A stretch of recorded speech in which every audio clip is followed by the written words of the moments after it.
Nagiging conjugal properties na nga ang kimpaw, simula sa tumbler, sa jacket, at sa mga t-shirt, at kung ano-ano pa.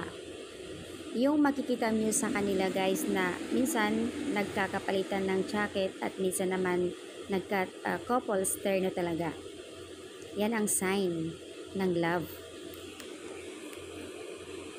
Super duper talaga ang kilig makikita mo sa kanila. Yung magpapalitan ng jacket, naku po, grabe yung impact doon. Bihira lang yung mangyayaring ganyan na love team guys.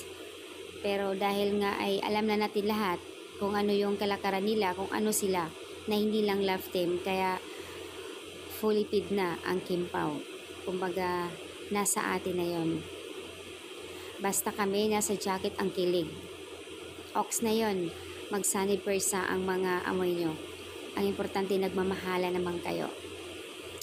Super cute lang talaga ang kimpaw, na kahit anong anggulo, na kahit ano ang gagawin nila, kitang-kita talaga sa kanila. Maraming mga bagay na pwedeng makitaan sa kanila, na sobrang sweet, na talaga may pagtiterno pa talaga sila. Na kahit sa mga kasuotan nila, sa mga event, kailangan same color, sa mga jacket din. Nako, hits na talaga sila. Hindi lang love team, as in true lovers. Kahapon, kanina, ang suot ni Kim na mint green jacket.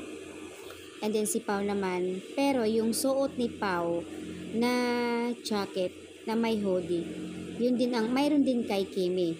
So hindi lang nakapagsuot si Kim, pero pareho sila ng jacket. Couples jacket talaga sila, as in.